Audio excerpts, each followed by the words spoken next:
Vamos a ver la pregunta de la semana. La pregunta es: ¿por qué era necesario que Cristo el Redentor muriera?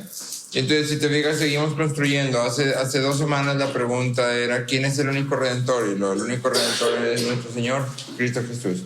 Y luego ya, ¿por qué es necesario que sea verdaderamente humano? ¿Por qué es necesario que sea verdaderamente Dios? Y la pregunta ahora es: ¿por qué tiene que morir? ¿Por qué para redimirnos tiene que morir? O puesto de otra forma sería: ¿por qué es que el precio por nuestra redención es específicamente la muerte? Sí. La respuesta completa a la larga dice: debido a que la muerte es la paga del pecado, Cristo murió voluntariamente en nuestro lugar para liberarnos del poder y del precio del pecado y para llevarnos a Dios. Por su muerte expiatoria y sustitutiva, solo Él nos redime del infierno y obtiene para nosotros el perdón de pecados, justicia y vida eterna. Y entonces hay varias ideas aquí, ¿no?, que están dentro de esto. Entonces, quiero nada más tomar como 3 claves. La primera es que debido a que la muerte es la paga del pecado. La muerte es la paga del pecado. El por qué Cristo tenía que morir. O sea, ¿por qué muerte tiene que ser la forma en que nos redime? En realidad está fácil de resumir, porque la respuesta es que Cristo tuvo que morir porque la justicia de Dios demanda muerte por el pecado. Sí, esa es la razón por la que muerte es el precio por nuestra redención, porque la justicia de Dios demanda muerte por el pecado. Romanos 6:23 dice: la paga del pecado es muerte. ¿Y quién determina cuánto vale el pecado o cómo se paga el pecado? Dios. Dios dice: la paga del pecado es muerte. Y la pregunta que podríamos hacernos, o que los niños podrían hacerse, es: ¿pero por qué muerte? ¿Por qué no escogió otra cosa? ¿Por qué no decidió que la paga del pecado fuera algo distinto a muerte, si sabía que su hijo iba a tener que venir? Y la respuesta es que en realidad la muerte es lo natural, es lo lógico, es la consecuencia lógica del pecado. ¿Por qué? Habacuc 1:13 dice, hablando de Dios: muy limpios son tus ojos para mirar el mal, y no puedes contemplar la opresión o la maldad. ¿Sí? Y entonces la idea aquí es: la santidad de Dios es tal que cuando tú y yo pecamos, es imposible que habitemos junto con Él. Y si somos separados de Dios, inmediatamente somos separados de la vida. O sea, inmediatamente estamos echados a la muerte. Entonces, la muerte es la consecuencia lógica. Cuando tú y yo pecamos, es imposible que habitemos junto con Dios. Y al ser separados de Dios, inmediatamente estamos siendo separados de la vida. Él es la fuente de vida. ¿Sí? Y es por eso que es la consecuencia lógica y natural. Muerte es la consecuencia lógica. Me gusta mucho en Oseas cuando Dios está hablando al juicio hacia Israel. Y hay una porción en Oseas que dice: por amor a ustedes no entraré en la ciudad. Por amor a ustedes no entraré en la ciudad. Y es un fraseo extraño, pero tiene mucho sentido a la luz de lo que Dios está diciendo en Oseas. Si Dios está diciendo: su pecado es tal que si yo entrara en la ciudad, ¿qué pasaría con ustedes? Serían totalmente consumidos.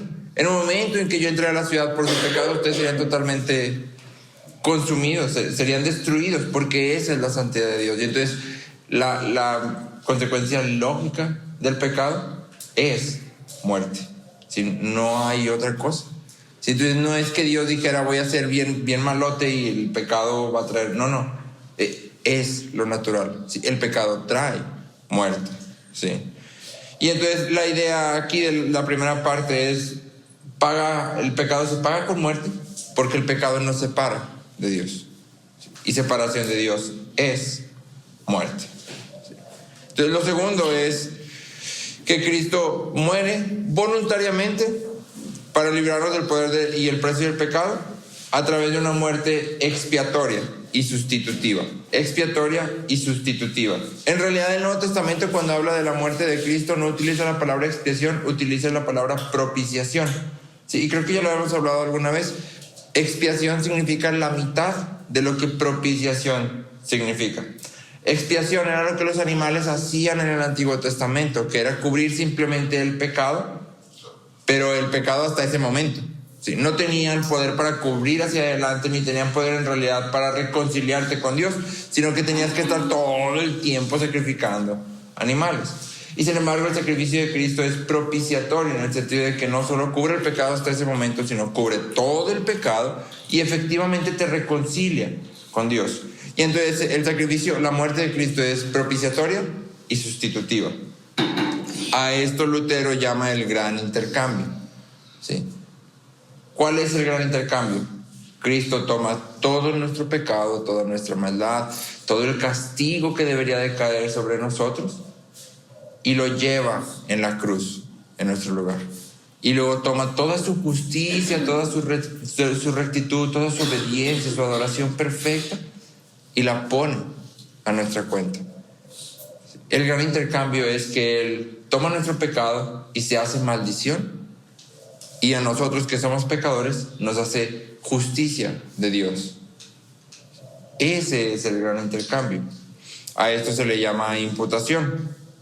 Y entonces la idea aquí es que Cristo ya ha pagado por todos nuestros pecados, y al pagar por nuestros pecados nos libra del poder del pecado y de la consecuencia o del castigo del pecado eterno.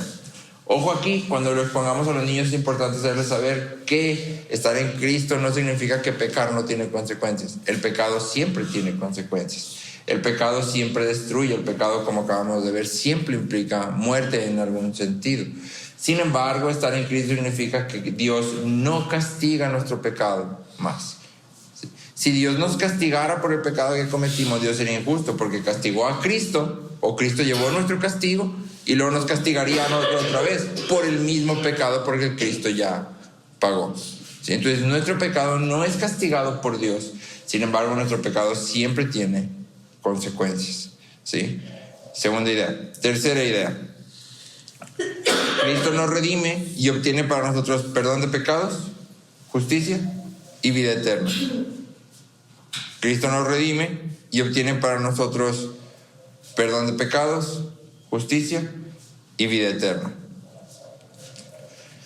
Y aquí hay una idea importante, y es que cuando hablamos de vida eterna, en realidad todos los hombres van a vivir para siempre. En cierto sentido, todos los hombres van a tener una vida que dura hasta la eternidad. Todos los hombres que han existido, que existen y que van a existir, en cierta forma van a vivir todos para siempre. Todos van a vivir para la eternidad. El punto es, ¿dónde vas a pasar la eternidad? No hay un solo hombre que vaya a morir y vaya a desaparecer en el vacío, sino que todos tienen una vida después de esta, la vida que en realidad cuenta. Y entonces cuando Cristo habla de que nos da vida eterna, habla de que nos está dando vida de la calidad de Dios. Vida de la calidad de Dios, de la misma vida que Dios vive, de esa nos está dando. Y entonces cuando hablamos de vida eterna, no hablamos solo de vida que dura para siempre, sino de vida en la presencia de Dios, reconciliados con Él, en gozo, en plenitud, en alegría, en comunión perfecta con Él y con los otros, sin pecado, sin maldad. Sí, de eso hablamos. Te leo 1 Corintios 6:11. Dice 1 Corintios 6:11. Esto eran algunos de ustedes. Pablo acaba de hacer una lista de todos los pecados, fornicarios, maledicientes, todo esto, ¿no? Y lo dice, esto eran algunos de ustedes. Pero fueron lavados, pero fueron santificados, pero fueron justificados. ¿Qué tiempo verbal está ahí? Pasado. Fueron lavados, fueron santificados, fueron justificados. En el nombre del Señor Jesucristo y en el Espíritu de nuestro Dios. Y entonces, cuando tú y yo venimos a Cristo, la justificación, el perdón de pecados, la justicia y la vida eterna, es algo que se obtiene instantáneamente. Y que sin embargo, al mismo tiempo, es algo progresivo. ¿Sí? Justificación es instantánea. Tú y yo venimos a Cristo y somos instantáneamente justificados. Porque justificación significa que somos declarados justos delante de Dios. Y eso sucede en el mismo instante en que tú y yo ponemos nuestra fe en Cristo. Vida eterna es algo que es progresivo en el sentido de que ya estamos disfrutando vida eterna y sin embargo seguimos luchando con el pecado. Y conforme vamos caminando en Cristo y creciendo en santidad, vamos disfrutando más y más de esa vida eterna, de esa calidad de vida, por ponerle un nombre. Sí, vamos pareciéndonos, o deberíamos irnos pareciendo más a Cristo cada vez, y de esa manera ir pudiendo disfrutar más de la vida que Dios nos está dando. ¿Sí? El perdón de pecados es instantáneo también. Y entonces estas tres ideas son las que dominan la pregunta de la semana. ¿Sí? Cristo muere en nuestro lugar, y muerte es la única consecuencia lógica del pecado. Cristo hace una muerte voluntaria que es propiciatoria y sustitutiva, y a través de esa muerte nos da perdón de pecados, justicia y vida eterna.